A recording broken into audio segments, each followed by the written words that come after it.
Okay, so the first thing that I noticed was that the way they talked about the writing the play within the play, it was kind of a fourth wall break kind of situation where people would say, "Oh, I'm going to be an actor in your play," like, "Oh," or "Is there going to be a casting call?" So just them talking about the play within the play was kind of funny to me. Number two, values that are being represented. The first that I said was differing viewpoints. There's a lot of differing viewpoints within the people of Laramie, Wyoming, between being very anti-gay and then also kind of more accepting of gay people and like their lifestyle choices. There were very few instances of being pro-gay. It was just kind of like more acceptance more than anything. And then the second value that I said was kind of reality. Um, there was a lot of sayings where people are always like, "Oh, like Laramie isn't that bad." The people in here would. It's surprising because the people here aren't bad and they would never do anything like that. But they even made a point of saying like, "Oh yes, the people here are like that, and this if they weren't like that, this wouldn't happen." So it obviously shows that it is. So it's just kind of hits the people there, like gives them a dose of reality. Number three, something that I look up, the point of consecutive life sentences.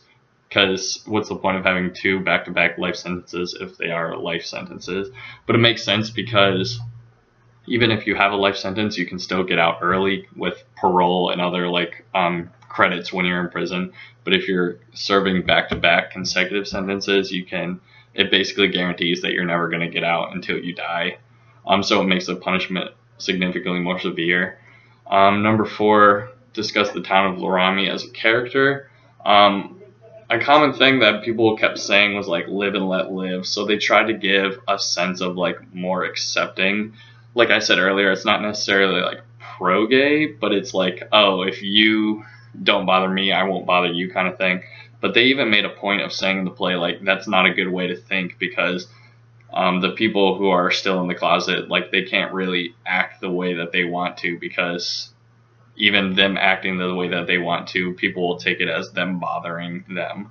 And also, there's a big disparity between the people of the town, like I said earlier. So there's the people who are very anti-gay, who are like the religious people, and then also the very poor people. Both of the attackers were on the poor side, living in trailer homes, and also religious. So, but then there were also the more accepting people who came out and kind of celebrated Matt's life, especially on the homecoming parade. If this happened in Columbus, I feel like it'd be a lot bigger deal because Columbus is significantly more accepting of gay people, I feel like. The gay pride parade every year is always a big deal, and even like Ohio State and the College of Engineering itself, like they always go out and like support the gay community in the parade. So I feel like it would be a bigger deal because Columbus is more accepting. Number five, three ways that this is different. First, I really liked how the narrator, every time someone would come in, would introduce someone. That didn't really happen in Intimate Apparel because there were so many less characters that you didn't really need that. Two, in the Laramie Project, it kind of jumped around. It seemed like things would cut off abruptly during the interview scenes or episodes or whatever. And number three, in the Laramie Project, time wasn't linear.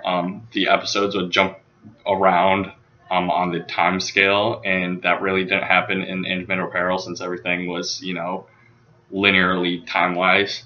And then number six, two questions. One, why do you think there was a sermon during Matt's funeral, even though the church was openly against his lifestyle? And then the second question is, are you surprised with how open the people of Laramie were to the writers of the play coming in and letting them interview them extendedly on or off for about a year?